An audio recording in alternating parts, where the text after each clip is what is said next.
This is a song on theme about a real thing that happened to me in the late 1990s when I was 14. And it's an honour to be performing this song in front of Nikki, member of Premier Queen tribute band Where's Brian? Because this is a song about when I won a competition through the International Queen Fan Club to go backstage and meet Brian May. Oh, amazing! That's incredible. Jealous. I feel this song's a little unfair on Brian May. I'd just like to clarify, he was very nice to me. It's just funnier this way.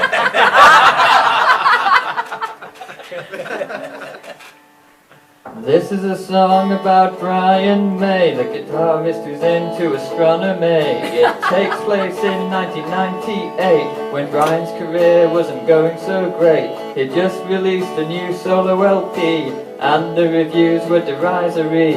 To be fair, the songs on his latest platter had quite eccentric subject matter. One of them was sung from the perspective of a robot. Brian made being a robot sound quite traumatic. Another new song concerned an oriental femme fatale. It was called China Bell, but it would now be called problematic.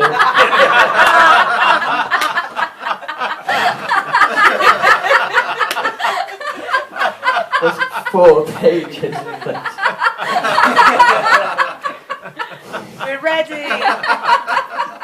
But the Brian May band were going on tour, even if the venues weren't as big as before. And so the Queen fan club said, hey, let's run a contest to meet Brian May. I sent in my entry, and what do you know? I was going backstage at the first night show, and my mother was taking me.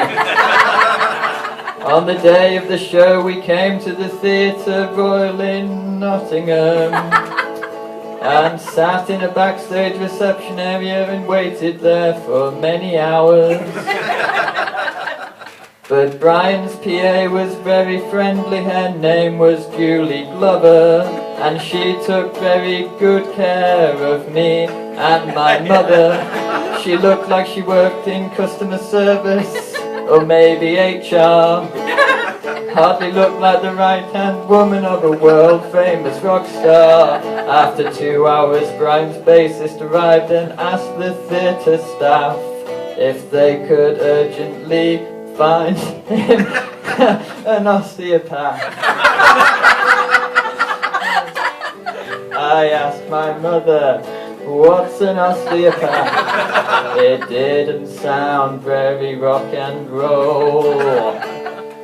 Finally the stage door opened and I looked up with a shock to see standing there in clogs the nicest man in rock. Brian was very, very, very tall and wearing a tasteless shirt. He didn't look much in the mood to play a big concert.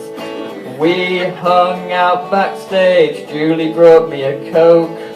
Brian asked about my GCSEs, he was ever such a nice bloke.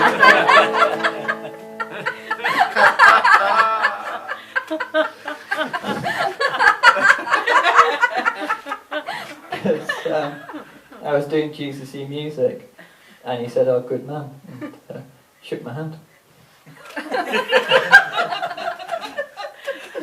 Another competition winner joined us. He was a fully grown man, and I was slightly worried that he was the bigger fan.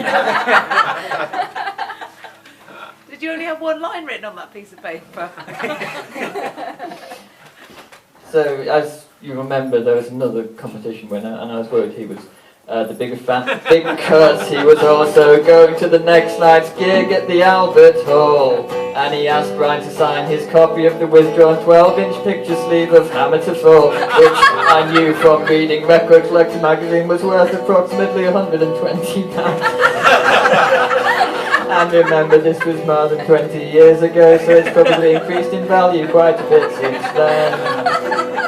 I asked Brian to sign for me his latest single on CD because I didn't want to imply that I thought his new music was any less good than his old music, which I think was very considerate of me. Afterwards we watched the show which followed the classic rock script to the letter. It was pretty good, but when I saw Roger Taylor I thought that he was better.